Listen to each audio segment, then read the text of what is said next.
Is the Bitcoin bull market over? Some analysts say yes. We're going to have that conversation. Should be an interesting one. Also, the halving is supposed to be in 1 day and 8 hours. What is the price going to do? What are miners going to do? Are we going to see a massive sell-off from the miners? Also, Ray Dalio, the famed investor, has stated that cryptocurrencies, along with gold, are non-debt money.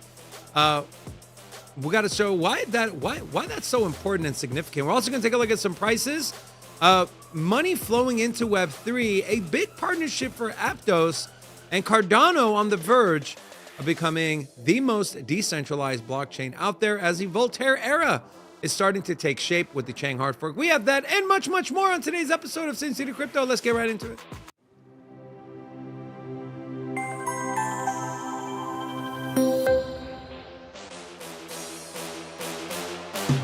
Hola! It's your boy, Big Rob, back in the house. Welcome to Sin City Crypto. If it's your first time checking us out, well, we're the entertainment-focused cryptocurrency channel. We take old, boring, stale information, repackage up that whole thing in a fun Sin City green screen kind of way. Are you a fan of the green screen? Should we just cancel the studio? Cancel the studio. Please, for the love of God, did we cancel the pool? There it is. Oh, let me go there. What's up, bro? There's my boy back there. If you let me tell you something. If you come out to Las Vegas and you order one of these giant yardstick plastic cups with the 4-foot straw on there, shame on you. Huh. You are officially a generic tourist. Actually, what's a bigger shame? Being at a two dudes being at a pool with a bunch of other dudes with piss water, or someone walking in with a 10-foot drink from Fat Tuesdays? I think the pool is worse, honestly. Pool is worse. Thank you. Yeah. All right, what do you guys think? If you're gonna go to the pool, do you wear the Speedo. You were a toe speedo? the toe thongs, Bruh. the flip flops with the toe thongs? Yeah. Or do you go slides? Toe thongs. Slides. I think men shouldn't wear flip flops. Slide Very thongs. off topic, but they shouldn't wear flip flops. Men shouldn't wear flip-flops. Put a 1 if you agree. Men should not wear flip-flops. I have transitioned Have to slides. To slides, yes. Okay. Oh, good. Yeah. Glad. Yeah. Robin, it's okay. We're here to support you. Thanks. You're welcome. Happy to have Gravy Train here. All right. Is the Bitcoin crypto bull market over? No. But hey, it's, I guess, worth a conversation maybe. So this is from beincrypto.com, titled, Is the Bitcoin crypto bull market over? So what do they say? Well, on-chain data platform Sentiment reports a shift in market sentiment. Data shows that the bull market cycle, I want to pull up my laptop here. Sentiment reports a shift in market sentiment. Data shows that the bull market cycle mentions have risen since late March. Moreover, there is a decline in FOMO, or fear of missing out, and a rise in FUD, fear, uncertainty, and doubt, just in case you don't know what those mean. Many experts believe this year's Bitcoin halving could potentially alter Bitcoin's typical price surge. This prediction is notably due to the recent approval of the U.S. spot Bitcoin ETFs. Robin, I think it's safe to say we haven't had Wall Street in our industry, right? This is really the first cycle, the first year that we have them in here. So anyone that tells you we know exactly what's going to happen is lying to you. No one knows what exactly is going to happen. We assume that these guys' time horizons are a lot longer, but we're already seeing outflows from, ARK seeing outflows. I think Fidelity saw outflows one day. And these guys are very fickle investors when it comes to macro. So could we see something where, hey, stocks sell off as soon as you see a headline? The Fed is not cutting rates, just a headline. Something happens in the Middle East, just a headline. We see markets sell off. Could Bitcoin now be lumped into that? And what are your thoughts on the whole narrative of, hey, maybe the top is in, we made a small all-time high, and for some reason, the bull market's over? I mean, what are your thoughts? Bull market's over there. You said there's no certainties in crypto. There are certainties, and that we are first certain going to get the halving coming up on Friday. Very excited for that. That's not the question I asked. I know. I'm just saying that you said there's no certainties. We don't know what's happening in crypto, and I was just letting you know that the halving that is happening. That is coming, and it'll be here this Friday. One day, 6 hours away. Yeah, there you go. Yeah. Yeah. This is actually, I have one to ask you. You want to pull up mine? So this one is from Watcher Guru. A big shout out. This is a cool one right here. So it tells you the block height, how far we are, obviously the price. So again, as the other one showed, 1 hour. So by tomorrow, 7:20, so 10:30 p.m. Eastern Standard Time, your Bitcoin in your portfolio will be cut in half. Joking, of course, but the block rewards will get cut in half. So 186 blocks remaining now. Yeah, so back to your question. I know I got sidetracked there, but sidetracked me. Is the bull market over? No, it's not over. Stop it. This cycle, it will mirror what we saw in the past. Maybe not a carbon copy of times of past, but this cycle, post halving, giant run up, going into the bull market, new all-time highs, price discovery, the same thing will happen. It happened in 2021. It happened in 2017. It happened in 2013. And will it happen again here? Yes, it will. Absolutely. It's a very simple supply and demand. At some point, the miners supply going to get cut in half. However, their cost is going to be reflected in what they mine, right? It just takes a little bit of time for the two to balance out. And so Bitcoin is very representative of the amount of energy it takes to mine it. And what do I mean by that? Well, if you spend, say, $40,000 to mine a Bitcoin, then usually the price will lean that direction, and it'll end up being about $40,000 for the price of Bitcoin, right? The cost of the asset to produce it is what the price will usually line up to. And so if it costs $40,000 to mine one Bitcoin, which is roughly what the price is now for the miners, at the halving, when it's cut in half, now it's $80,000 to mine one Bitcoin. So the price will meet there. Now, you do get a couple things with the miners, that a lot of ASICs, the ones that are going to be out of profit, will be turned off.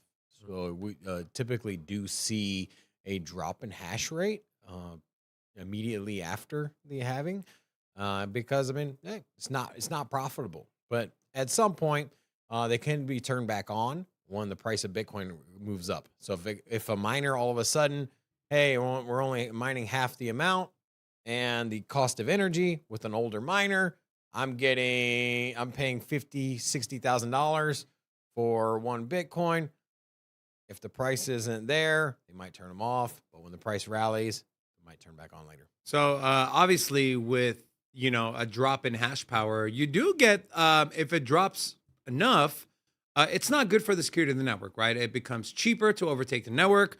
But the beauty of Bitcoin, why people say it's perfect, because as miners start to unplug their ASICs and the hash rate starts to drop, every 2 weeks, I believe it's 10 days or 14 days, the mining difficulty readjusts.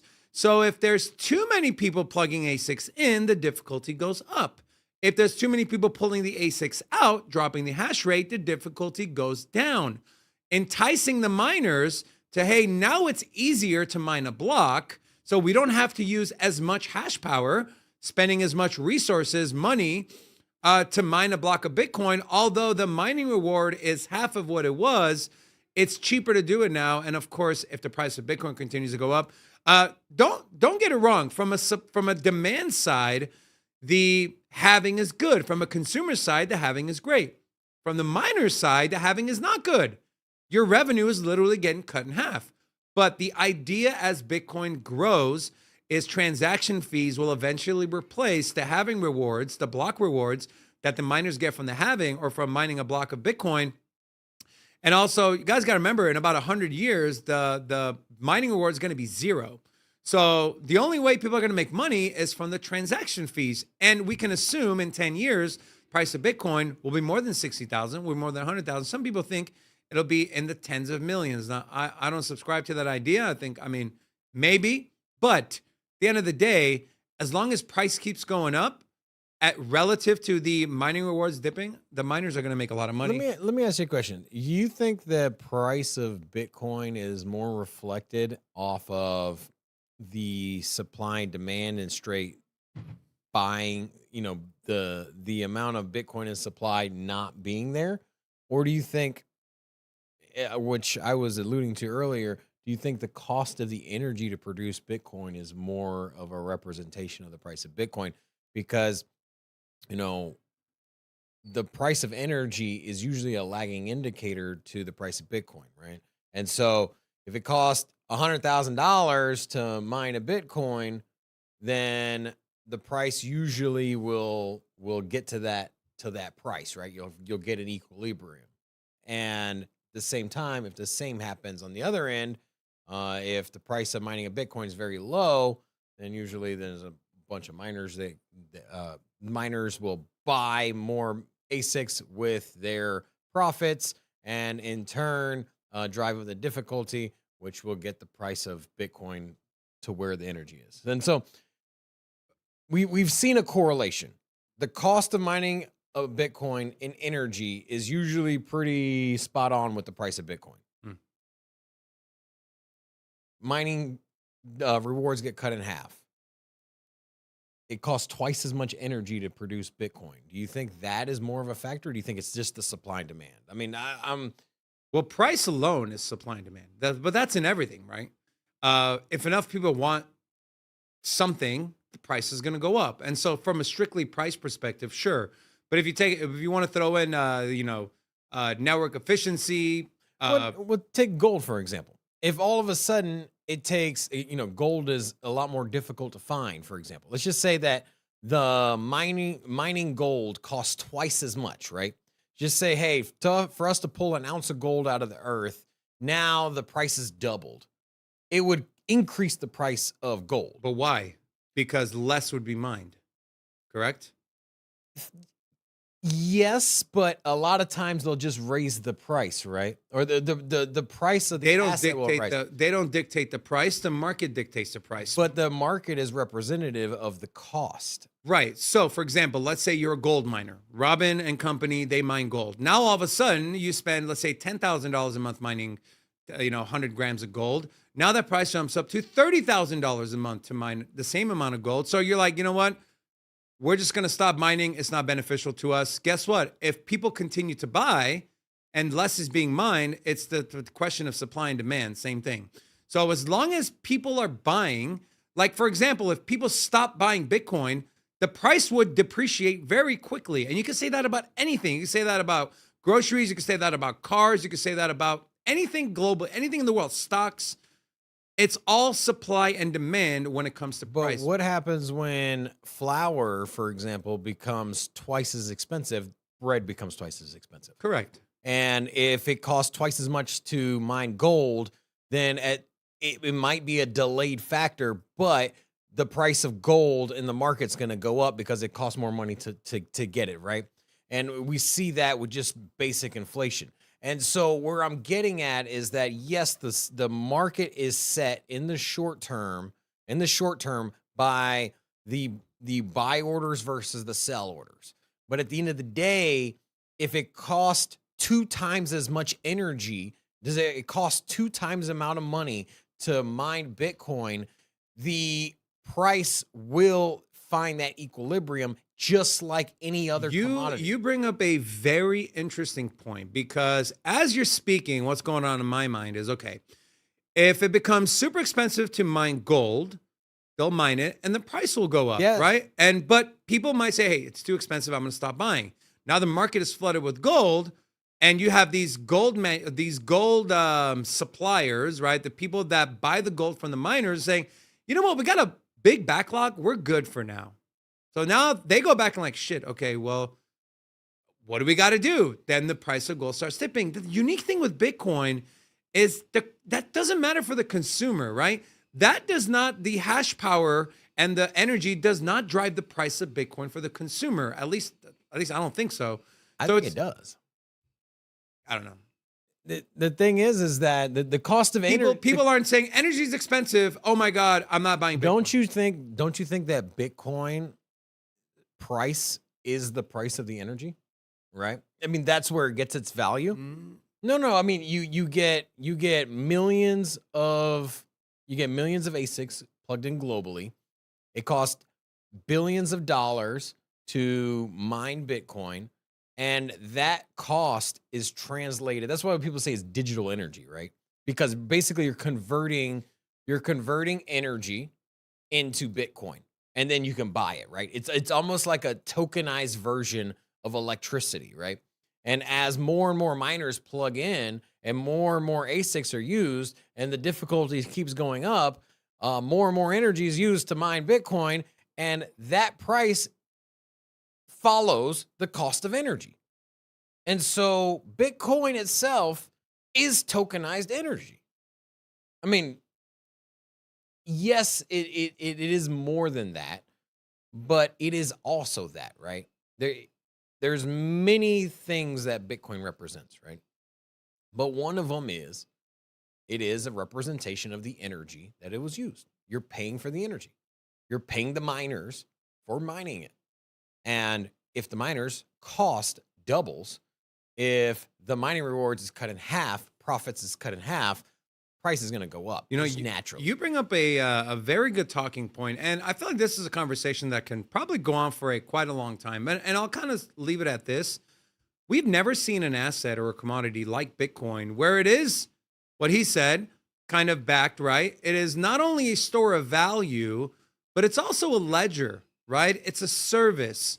You got to pay people for a service. And so how do we pay the miners and the node operators and the validators for validating and keeping track of this open ledger?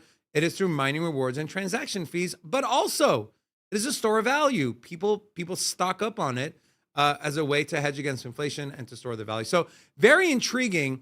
And like I said, Bitcoin is an asset class, a commodity that we have never seen before. And so people, even after 15 years, the smartest people in the world are still trying to wrap their heads around this thing. But it's exciting to watch it kind of play out. What's not exciting to watch is Jamie Dimon. Oh, Robin, did you see this? I have not. No. All right. Well, let's see this. Crypto. If you mean crypto like Bitcoin, I've always said it's a fraud. No hope for it. Well, if they think they're a currency, there's no hope for it. It's a Ponzi scheme. It's a public, decentralized Ponzi. Crypto. You know what's funny is JP Morgan applied to be an authorized participant for that Bitcoin ETF product. If you believe it's such a Ponzi scheme, it's so bad. Sure, grease balls over here, all they're trying to do is make a buck, have zero ethics. If you truly believed that Bitcoin was a Ponzi scheme, why would you want any hand in doing it? This is also coming from Jeffrey Epstein's banker, of course. I'll say that the term cryptocurrency, I think it has muddied the waters, right? And why do I say that? Is, well, one, because currency is something that we typically use as a form of payment, right? And the thing is if things break down or the cost of something is astronomical, okay, so if a government's monetary system breaks down, and well, hey, I can't go spend my dollars, or I live in Europe, I can't spend my euros, or I'm in Mexico, I can't spend my pesos, whatever it is. If the money system breaks down, then sure, we have an alternative. We have cryptocurrency, we have Bitcoin. You can use that.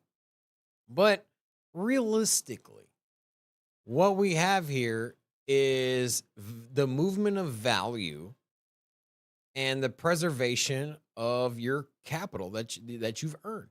That's at its core what crypto does best. And I think that the cryptocurrency, which is the name of the entire market, cryptocurrency, I think it does it an injustice, because people hear currency and they're like, well, why do I need to abandon the dollar? Why do I need to go pay for groceries with crypto?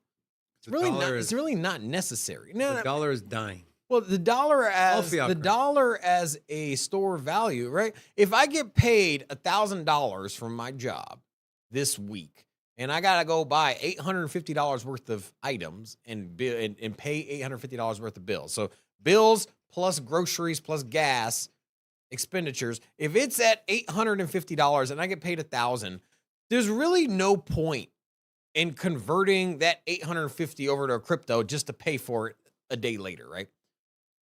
Fiat does the job perfectly fine. But that $150 that you put aside, that $150 that you put in a checking account, that $150 that you put in a savings account, that is better suited and better protected in an asset that isn't manipulated by governments or just printed to death and inflated away your purchasing power.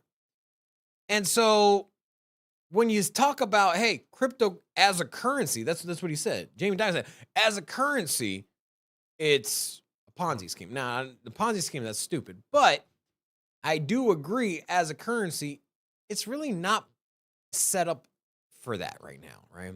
You need the merchants all to have it. Everyone needs to use it. It needs to be just normal, everyday thing. And you don't need to have all these different hacks. And then the network went down, and all of a sudden transaction fees went up. It's not ideal for micropayments right now. Just not. But everything else it checks all the boxes. International remittance payments, the storage of data, the transparency, the hedge against inflation, the savings, the smart contracts integrated into it. It checks all the boxes. The one it doesn't check right now is currency.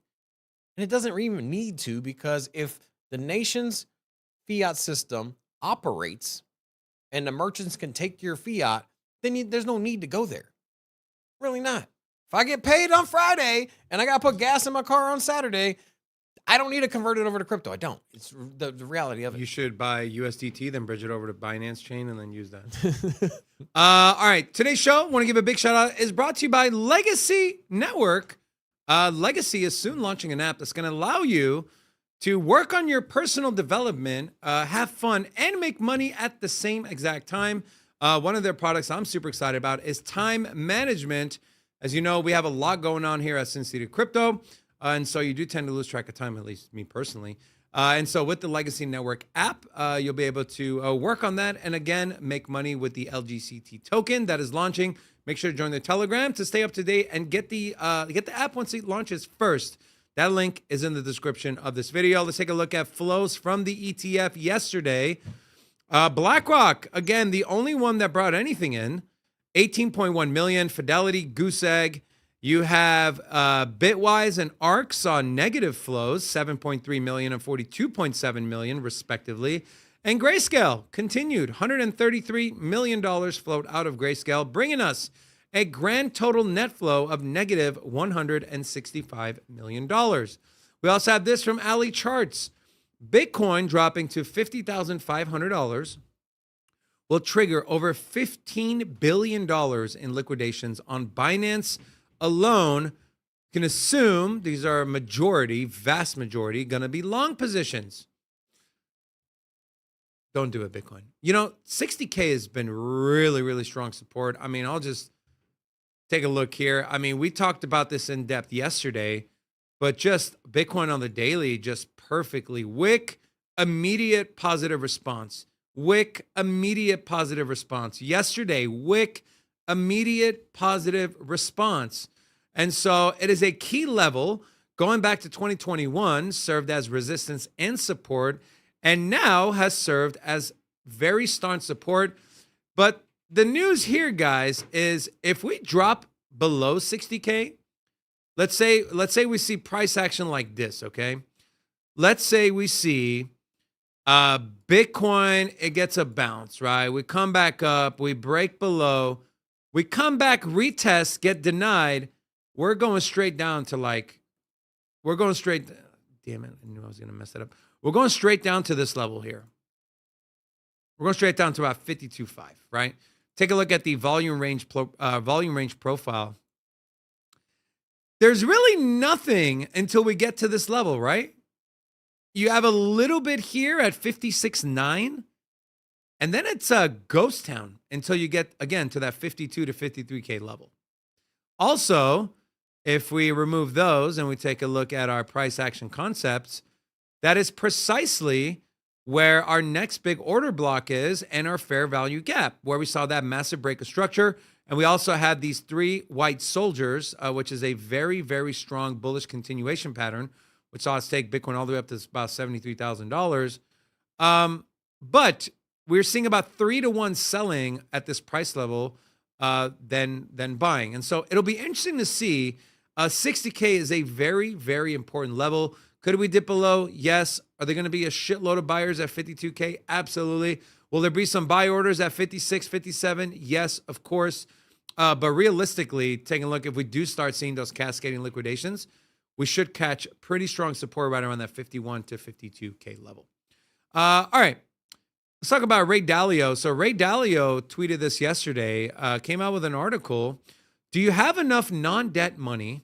In my latest article, I discuss my views on the debt liabilities of most forms of money and why it's important to have some non-debt money.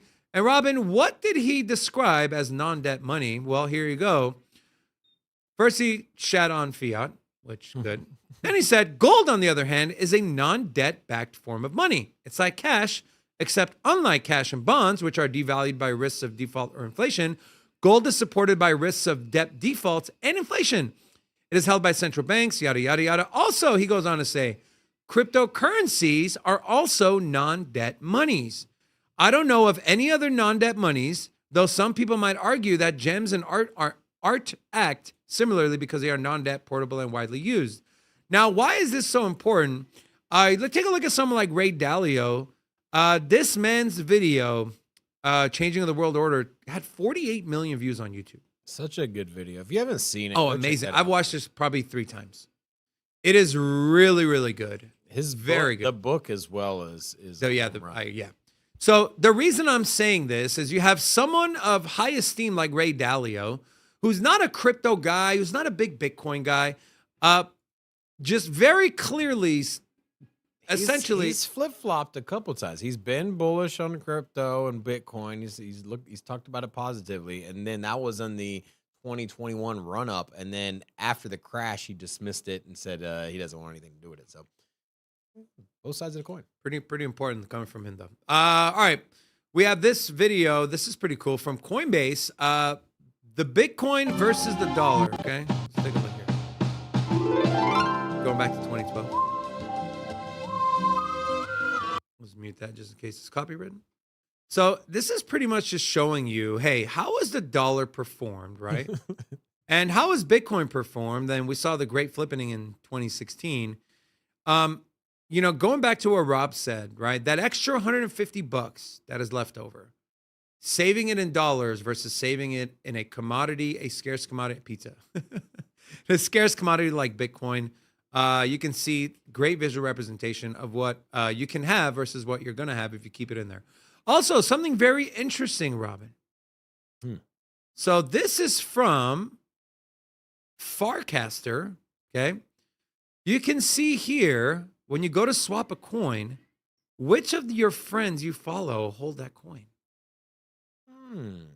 What are you, just not from like a technical standpoint, but like from a social standpoint? Is this good or bad? I mean, it's all on chain, so yeah, but you got to go look for it and then find, like, this will tell you. No, that's what I'm saying is that Sin City Crypto holds this information is on chain, right? And so if someone has their wallet address on, let's just say, the X platform, then you know that, hey, I got a blue check mark on X. This is me. This is my wallet. You could see a lot more of this, right? You could say, hey, you could go to follow somebody, and next thing you know, you can say, hey, what cryptos do they have? And maybe when you go to text somebody or you go to DM somebody, you go to swap as in this feature, it's listed. I think this is going to be a normal thing. I think that we're going to see a lot more of this. And is it a bad thing? I don't think so. It's transparent. Blockchain is transparent. Who cares? That's true, but having that information so readily available and not having to go look for it, Well, I mean, people are going to take advantage of information, right? Information is king. Information sells.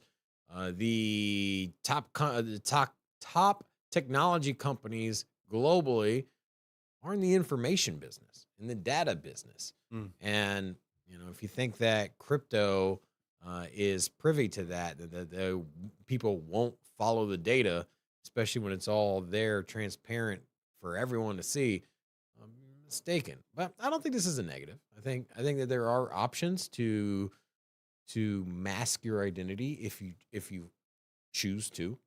And I think that you can have privacy. You can simply move out of wallets that are not connected to your identity. And I think, yeah, there you go. As long as there's a solution, right? Because information is, like you mentioned, out there. Robin, why don't you welcome some of the... Yeah, we do have a few new people here. Caffeinated Crypto also gifted 5 memberships. Bow, bow, bow, bow. Big shout out to you, Caffeinated. Also, we have Abel Matthew, EXZ, Degen Hexakin, Bobby Black, Ethan M, Monty, Shay, VI, Yellow Yup Candles, Tumbling Dice, AI Griff. Also, we got Trevor W up in here. To all of you, hola! Welcome to Sin City Crypto. Robin, a lot of stuff going on in Dubai. Is it still raining over there? No, foreign ministry came out and said anyone caught sharing like videos or talking bad about the situation, they're like either getting fined or going to jail. You talking about the raining situation? Like the flooding. Yeah. If you're in Dubai and you're sharing negative videos of the flooding and going on, they can arrest you or fine you. There's a lot of crypto There's a lot of influencers out there. And let's see who doesn't come back. That's the thing, guys. We're so spoiled here in the U.S. thinking we can say and do whatever you want. You better read up on other countries when you go visit. Like I know in Singapore, you guys know I vape. There is definitely there's no vaping in Singapore. Oh yeah, there's a couple. I would say there's a couple influencers out there in Dubai that please, Dubai, just keep them there. We don't want them back. Just they're yours. They're yours now. Thank you. So speaking of Dubai, this is pretty cool. So marketing at its finest. Do you recognize this logo, Robin?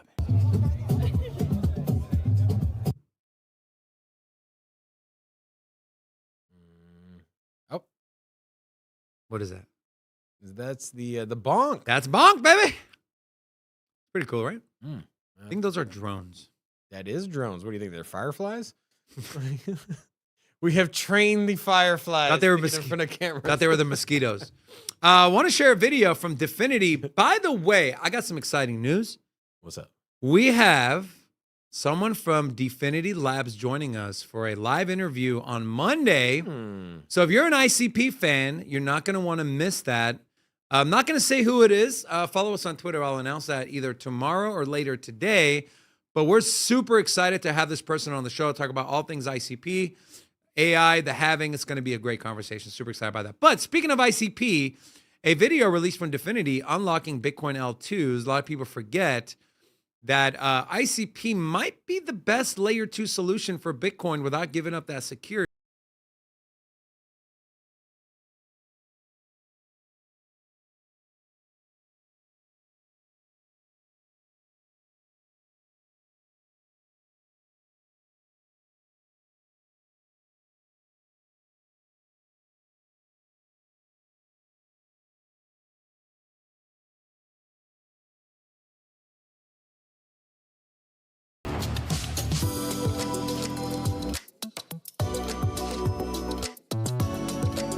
This is good stuff, man.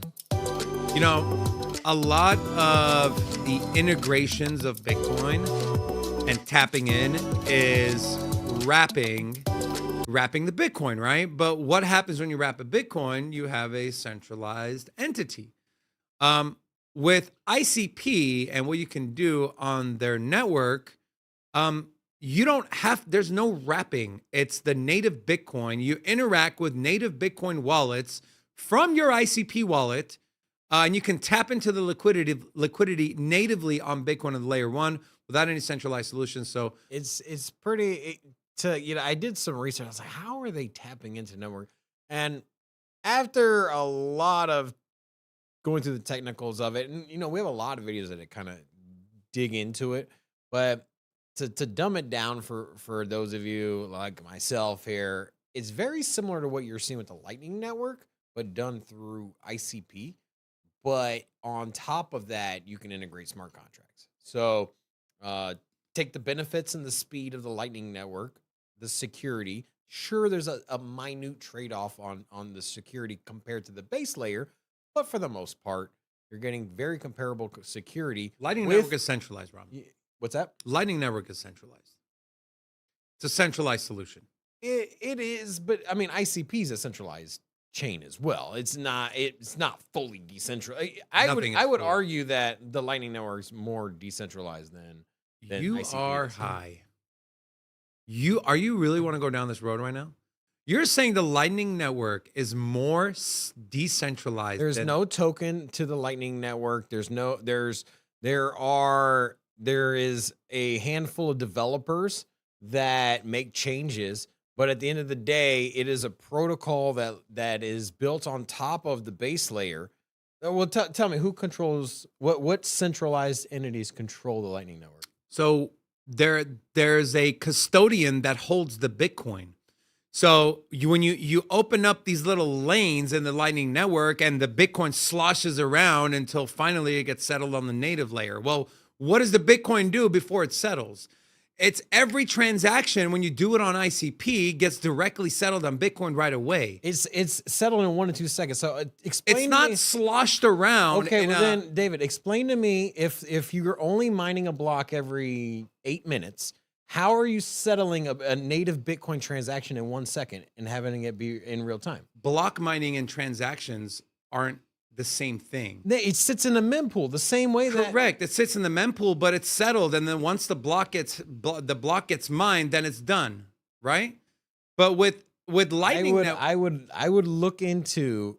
I understand what you're saying. You have this hypothesis that the ICP network is done 100% done on chain without it being anything native to its own chain. I'm telling you, it's batched and then dropped in on the Bitcoin network. It can be batched. That's how it is. They're not settling 1 second transactions. It says on there that ad you rolled. It says 1 to 2 second finality. Correct. We know that a block is mined every 8 minutes. But okay. So Robert, let me ask you a question. If I send Bitcoin, does it take me 10 minutes to get it? Or have you gotten Bitcoin in 2 minutes?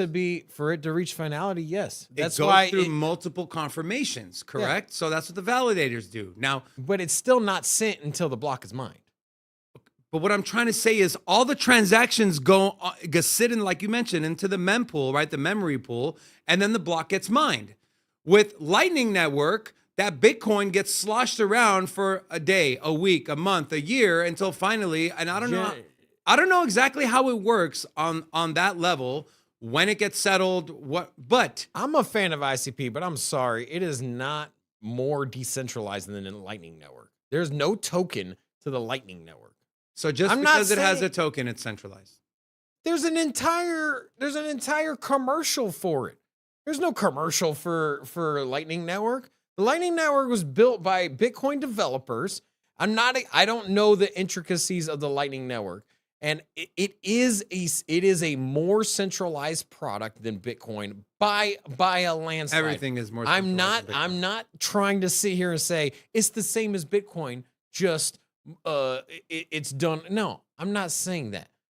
But if you're trying to tell me that the Internet Computer Protocol with the DFINITY Foundation and the billions of dollars invested in it, if you think that is more decentralized than the Lightning Network, I'm sorry, bro. So you don't see Jack Mallers building Lightning Network. You don't see Jack Dorsey building Lightning Network capabilities. They're not building it. They're using it. They're the ones that are building the infrastructure. What are you talking about? Jack Mallers uses the Lightning Network into his apps, right? He does. He's got Strike. He uses the Lightning Network. He did not build the Lightning Network. Look up Jack Mallers. Did he build the Lightning Network?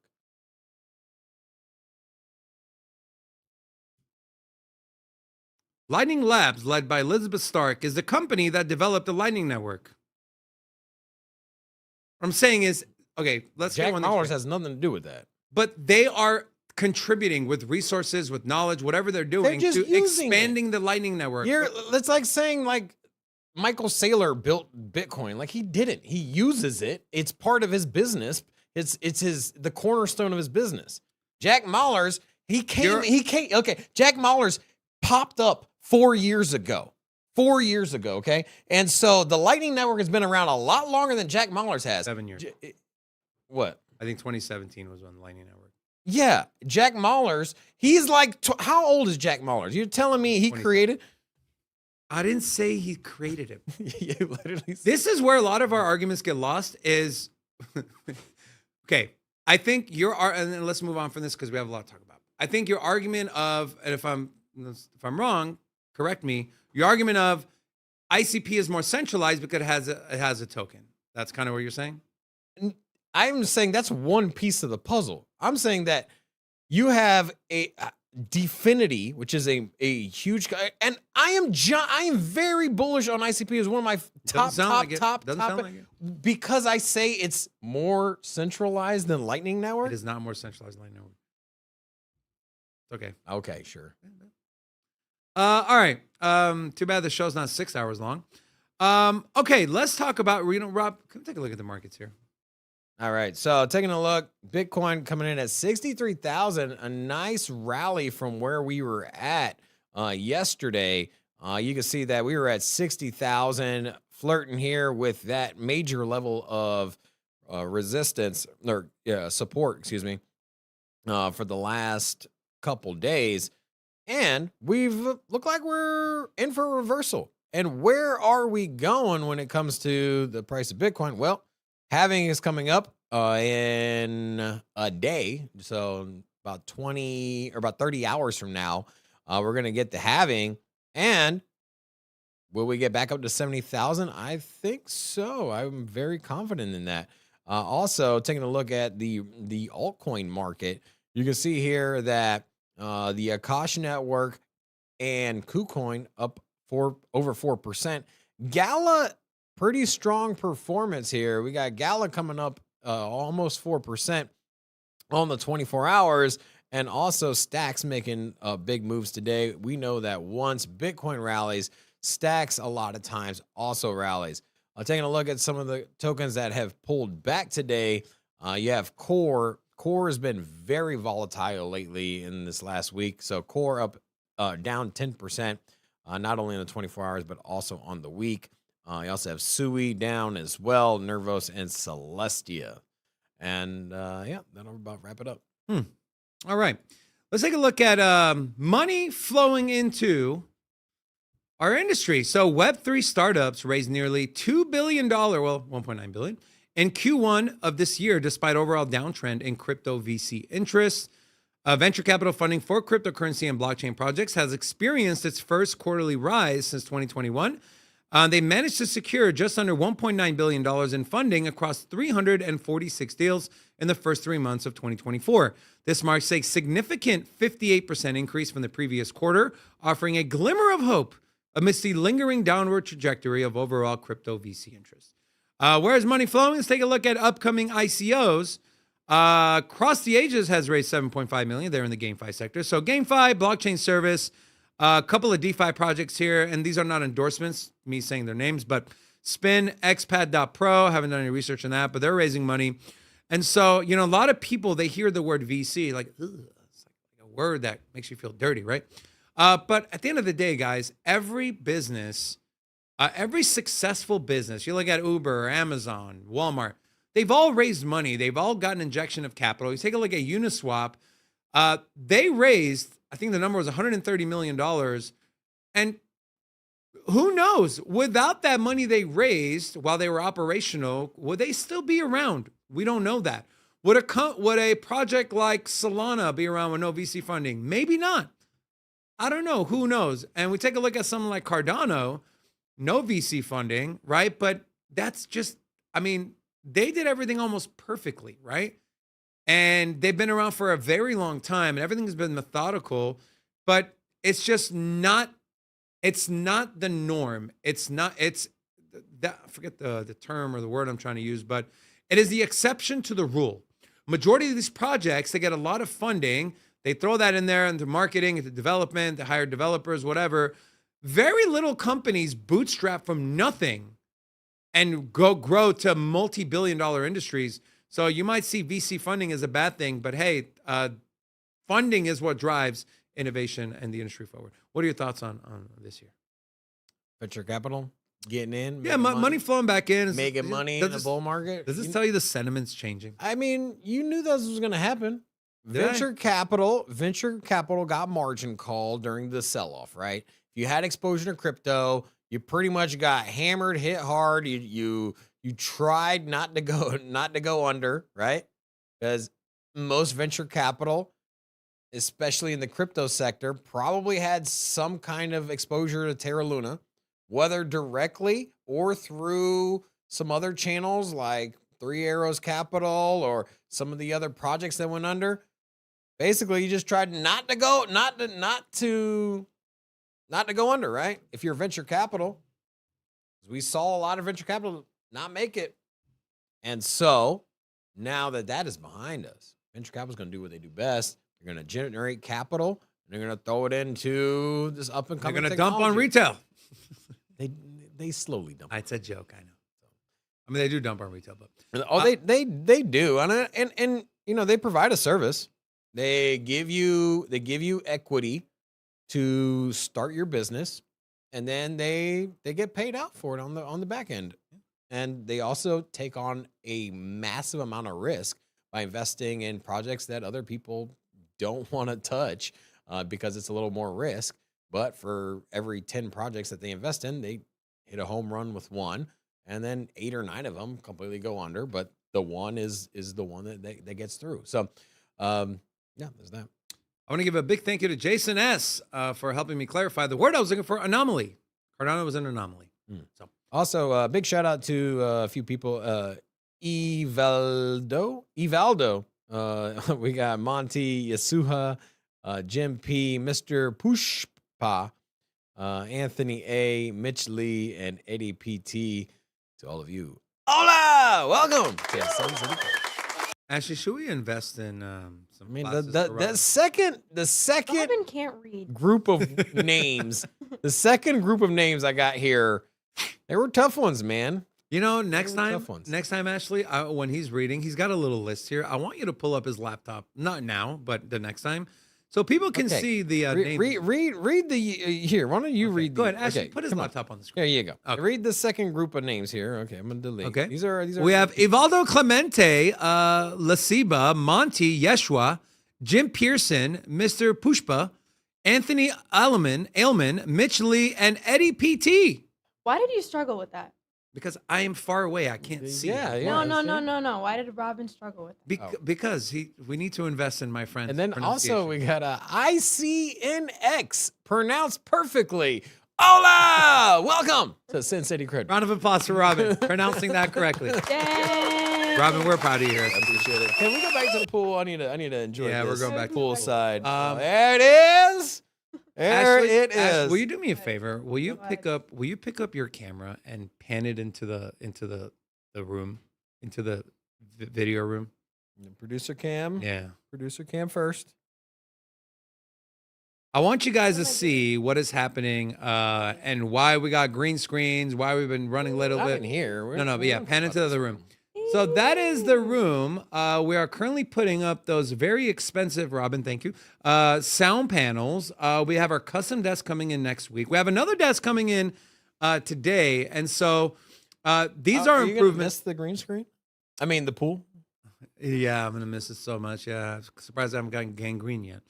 But I want you all to know, whether you're sponsoring this channel or whether you gift memberships or super chat, every single dime that comes into this business gets spent on the production, the quality, and to make everything better for you guys. And so we just want to say that we appreciate everyone that supports us, all of our sponsors, all of our community members, all of our whale members, all the members of the channel. If you've ever supported our channel, whether it's by liking a video, sharing, watching, whatever it is, we want to thank you. We also want to thank Ashley Doing a great job on the ones and twos today. Congratulations. Give yourself a round of applause, Ashley. You deserve it. Also, she bought coffee. Thank you for that as well. With that being said, Ashley, you see the wave in the pool that I created with my tornado? Pretty cool, right? Guys, we got a Solana video coming out later. It'll go to members first. Enjoy the content. Make sure you subscribe to the channel. Come back tomorrow. Force Friday. We love you guys. Until then, peace. Sin City, crypto. Everybody know we here for entertainment and info. Gonna show you how to get that big dough. So every day stay tapped in for big facts, no capping. With Bitcoin, if you're in, then you win. We divide the pie with no fraction. It's Big Rob, David. I spit the game, but they gave it. Named according to your favorite. I got dry powder, why save it? To the OGs, new beginners. Special shout out to the well members. Buy the dip, sell winners. Ain't really nothing you can tell sinners. Tune in for the latest new flavors. They gonna teach us mean coins. They polarizing like barbecue chicken pizzas. I laugh with a major grin. Laggers, we trade them in. Baddies, they came to sin. And sinners gon' play to win. Screaming, hola, till my bags are flowing over. Hold ya to the moon, then to the solar. Won't I? Don't be letting FOMO control ya. It's over when the finger tornado close ya.